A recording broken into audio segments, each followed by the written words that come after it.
আসসালামু আলাইকুম ওয়া রাহমাতুল্লাহ। 11 অ্যারাবিক টিভির পক্ষ থেকে আপনাদেরকে স্বাগতম জানাচ্ছি। আজকে আমরা আলোচনা করব ইলমে নাহুর মবনির ক্লাসের দুইটা প্রকার, একটা হচ্ছে আসল মবনি আর একটা মুশাবা মবনি। মুশাবা মবনি 10 প্রকার বা 8 প্রকার, 8 বা 10 প্রকারের অন্যতম একটা প্রকার হচ্ছে আসমায়ে আফআল। আজকে আমরা আলোচনা করব আসমায়ে আফআল, যেটা মুশাবা মবনির 10 বা 8 প্রকারের একটা অন্যতম প্রকার। সেটা খুবই গুরুত্বপূর্ণ। ভিডিওটি আপনি শেষ পর্যন্ত যদি দেখেন, অবশ্যই আপনি ইলমে নাহর মধ্যে দক্ষতা অর্জন করতে এক ধাপ এগিয়ে যাবেন ইনশাআল্লাহ। তো বন্ধুরা, আজকে চলুন বিষয়টি একটু ক্লিয়ার করে নিই। আসমায়ে আফআল বিষয়টা কি? এটা হচ্ছে এমন কিছু ইসিম যে ইসিমগুলো ফেলের মানা দেয়, অর্থাৎ এমন ইসিম যে ইসিম হওয়া সত্ত্বেও ইসিমের মতো অর্থ না দিয়ে ফেলের মতো একটা অর্থ প্রদান করে, সেই সব ইসিমকে বলা হয় আসমায়ে আফআল, অর্থাৎ ফেলের অর্থ দেয় নেওয়ালা ইসিম। কিভাবে আমরা বিষয়টা একটা ক্লিয়ার করে নিই। আমরা দেখি ইফ এই শব্দটা দেখেন, সাত্তানা। সাত্তানা শব্দের অর্থ হচ্ছে পৃথক হওয়া। এটা কোনো ফেল না, কেননা আপনি দেখেন সাত্তানা এটা ফেলে মাদির সাথে হয় নাই, মুজারার সাথে হয় নাই, কোনো বাবের সাথে মিলে নেই। অর্থাৎ সাত্তানা শব্দটা কোনো ফেলের মতো লাগতেছে না, তার মানে ফেল না। কারণ কোনো ফেলের গঠনে মাজি মুজারা আমর নিহির কোনো গঠনে পড়ে না, এটা ইসিম। সাত্তানাটা ইসিম। তো ইসিম হওয়া সত্ত্বেও দেখেন সাত্তানা শব্দের অর্থটা একটু যদি আপনি লক্ষ্য করেন, তখন দেখবেন সাত্তানা অর্থ হচ্ছে পৃথক হওয়া, পৃথক হয়ে গিয়েছে, অর্থাৎ মানে পৃথক হয়েছে, পৃথক হয়েছে, আলাদা হয়েছে। সাত্তানা শব্দের অর্থ আলাদা হয়েছে, পৃথক হয়েছে। এবার লক্ষ্য করুন ইফতিরাকা, এই শব্দটার অর্থ কি? এই শব্দের অর্থ ঠিক পৃথক হয়ে যাওয়া, আপনার আলাদা হয়ে যাওয়া, অর্থাৎ আলাদা হয়েছে। এখানে লক্ষ্য করেন আপনি, সাত্তানা ইসিম, ইফতিরাকাটা ফেল বা ইফতিয়ালের ইজতানা বা এরোজনে ইফতিরাক। ইফতিরাকা ফেল হয়েও অর্থ দিয়েছেন আলাদা হয়েছে বা পৃথক হয়েছে, আর সাত্তানা ইসিম হয়ে অর্থ দিচ্ছেন আলাদা হয়ে গেছে। তার মানে সাত্তানা এভাবে অর্থ দিতে পারত যে আলাদা বা আলাদা। আলাদা অর্থ দিলে মোটামুটি মানানসই হতো বা গ্রহণযোগ্য হতো, কিন্তু সাত্তানা শব্দটা আলাদা অর্থ না দিয়ে আলাদা মানে এভাবে দিচ্ছে আলাদা হয়ে গিয়েছে। তার মানে এটা বোঝাচ্ছে ইফতিরাক এর অর্থ সাত্তানা একটা ইসিম হয়ে যখন একটা ফেলের অর্থ প্রদান করতেছেন, তখন এই সাত্তানা একটা শব্দকে আমরা আর এটা এমন ইসিম বলবো যে ইসিমকে সাধারণ অন্য ইসিম না, এটাকে বলবো ইসমে আফআল, অর্থাৎ আসমায়ে আফআল, যে ইসিমটা ফেলের অর্থ দেয়। এভাবে আরো অনেক অনেক আছে যেগুলা ইসিম হয়েছে কিন্তু ইসিমের অর্থ না দিয়ে ফেলের মতো করে অর্থ দেয়। সেগুলাকে 3টা ক্যাটাগরির মধ্যে ভাগ করা হয়েছে। দেখেন আসমায়ে আফআল 3টা ক্যাটাগরি, মাদি, মুদারা, এদিকে হচ্ছে আমর হাজার মারুফ। আমর হাজার মারুফ অর্থাৎ এই মাদি, মুদারা, আমর হাজার মারুফ বিষয়টা হচ্ছে আসমায়ে আফআল আমরা বলতেছি যে ইসিমগুলা ফেলের অর্থ দেয়। তো ফেল কত ধরনের? ফেল মানে গঠনগত দিক দিয়ে ফেলটা 3 প্রকারে ভাগ করেছেন, ফেলে মাদি, ফেলে মুদারা, ফেলে আমর। মানে অতীতকাল, বর্তমানকাল, বর্তমান ভবিষ্যৎকাল, আর একটা হচ্ছে আপনার আদেশ সূচক ক্রিয়া। তো মাদির অর্থ দেয় যখন একটা ইসিম, তখন সেই ইসিম হবে আসমায়ে আফআল লিল মাদি। যখন মুদারার অর্থ দেয় একটা ইসিম, তখন সেটাও আসমায়ে আফআল হবে, তবে লিল মুদারা, মুদারার অর্থে। আর যখন আমর হাজার মারুফের অর্থ দিবে কোন একটা ইসিম, তখন সেই ইসিমকে আমরা আফআলে আসমায়ে আফআল বলবো, অর্থাৎ ইসিমটা ফেলের অর্থ দিচ্ছে ঠিক, কিন্তু লিল আমর, অর্থাৎ আমর হাজার মারুফের অর্থ বহন করতেছে। এভাবে 3টা অর্থে ব্যবহার হয়ে থাকে। তবে এখানে একটা কথা বলে রাখি, আমাদের বাংলাদেশের বইগুলোর মধ্যে স্বাভাবিকভাবে আমর এবং মাদির অর্থ দেয়, মুজারাটা দেয় না।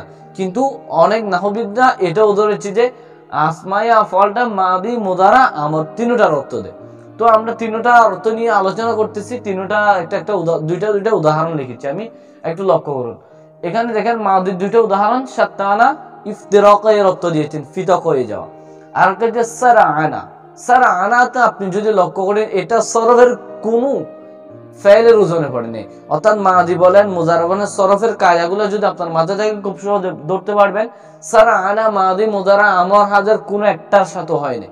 এ সারআনা মূলত হচ্ছে একটা ইসিম, আর এটা তো একটা হরফও না। হরফ তো লিমিটেড, হরফ তো আনলিমিটেড না, হরফ লিমিটেড। তার মানে সারআনা হরফের মধ্যে পড়ে না, সারআনা কোনো ফেলের সাথে মিলে না। এই জন্য সারআনা এটা ফেল না, এটা ইসিম, যে হরফও না ফেলও না, এটা ইসিম। তো ইসিম হওয়া সত্ত্বেও এটা অর্থ দিচ্ছেন সারওয়া এর মতো, মানে সারআনা এর অর্থ দিচ্ছেন সারওয়ার মতো। কিভাবে?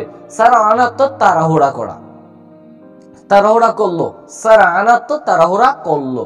তো দেখেন সারওয়া তো তাড়াহুড়া করা হলো বা তাড়াহুড়া করলো, এটা মুজহুলের মতো লাগতেছে না? এটা হচ্ছে মূলত বাবে কারুমার মতো, এটা বাবে কারুমা থেকে হইছে কারুমা। তো সারআনাটার অর্থ হচ্ছে তাড়াহুড়া হয়েছে বা তাড়াহুড়া হয়েছে। তো এ সারআনাটা সারওয়া তাড়াহুড়া হয়েছে অর্থে ব্যবহার হচ্ছে। তার মানে সারআনাটা এখানে ইসিম হওয়া সত্ত্বেও সারওয়া ফেলের অর্থে বহন করতেছেন। এই জন্য সারআনাকে আমরা সারওয়ার অর্থ দেওয়ার কারণে আমরা এটাকে আসমায়ে আফআল বলবো। তবে এটা সারওয়া, এটা হচ্ছে মাদি, তার মানে আসমায়ে আফআল লিল মাদির অর্থ দিচ্ছে। সারআনাটা সারওয়ার অর্থ হচ্ছে, সারওয়াটা যেহেতু মাদি, কারুমার ওজনে যেহেতু মাদি, এই জন্য সারওয়া শব্দটা আসমায়ে আফআল কিন্তু মাদি। মুজারার কতগুলো আছে দেখেন। উফিন, এই উফিন শব্দটা আপনার আতাদাজ্জারু এর অর্থ বহন করতেছে। উফিন শব্দটা কোথায় আছে? উফিন শব্দটা আপনার কোরআনে কারীমও আছে, একটা আয়াত আছে কোরআনে কারীম আপনার সূরাতুল আম্বিয়া আপনার 68 নং আয়াত, 68 নং আয়াত সূরাতুল আম্বিয়ার মধ্যে এই উফিন শব্দটা ব্যবহার হয়েছে। এই উফিন শব্দের অর্থ হচ্ছে কি? উফিন শব্দের অর্থ হচ্ছে আপনার বিরক্ত করা। উফিন শব্দের অর্থ হচ্ছে বিরক্ত করা বা আপনার বিরক্ত করা। উফিন অর্থ বিরক্ত করবে, এটার মূল অর্থ হচ্ছে এভাবে, উফিন অর্থ বিরক্ত করতেছে বা করবে। তার মানে এটা মূলত আতাদাজ্জারু, আতাদাজ্জারুটা আপনারা যদি লক্ষ্য করেন দেখবেন আতাদাজ্জারু এটা হচ্ছে বাবে তাকাব্বালা ইয়াতাকাব্বালু এর ওজনে, এটা বাবে তাকাব্বালা থেকে ফেলে মুজারা ওয়াহিদ মুতাকাল্লিম, মানে আতাদাজ্জারু, আতাদাজ্জার হচ্ছে ওয়াহিদ মুতাকাল্লিম, এটা হামজাটা মুতাকাল্লিমের হামজা। তো এটা এই আতাদাজ্জারু অর্থ হচ্ছে আমি বিরক্ত করি বা আমি বাঁচিয়ে রাখি। এটার কোরআনে অর্থ কিন্তু বিরক্ত করা না, আল্লাহ ফাইল যেহেতু আমি বাঁচিয়ে রাখি। আপনারা কোরআনে আয়াতটা লক্ষ্য করলে দেখবেন উফিন শব্দের অর্থ আমি বাঁচিয়ে রাখি। তার মানে উফিন এটা একটা ইসিম, এই ইসিমটা এখানে আতাদাজ্জারু ফেলের অর্থ দিচ্ছেন। তার মানে এটা আসমায়ে আফআল লিল ফেলে মুদারা।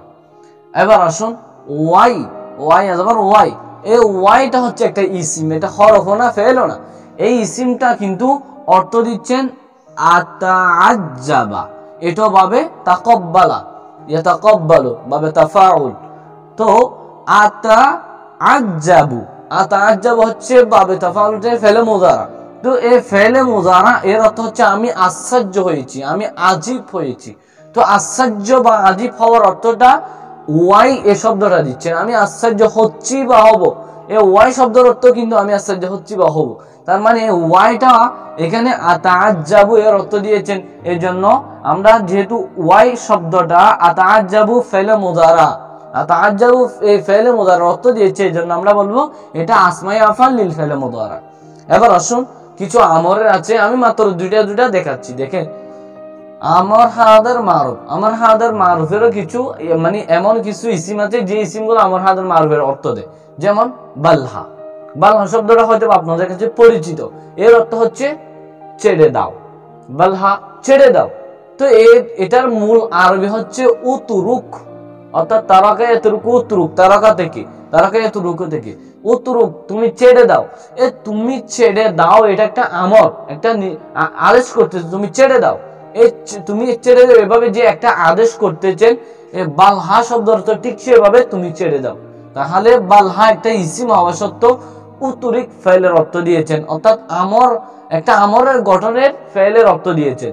এই জন্য বালহা শব্দটাকে আমরা বলবো এটা এমন ইসিম যে ইসিমটা ফেলের অর্থ দিচ্ছেন আসমায়ে আফআল, তবে লিল আমর, লিল আমর মানে আমর হাজার মারুফ, এখানে আমর হাজার মারুফের অর্থ দিচ্ছেন বালহাটা, এই জন্য এটা আসমায়ে আফাল লিল আমর।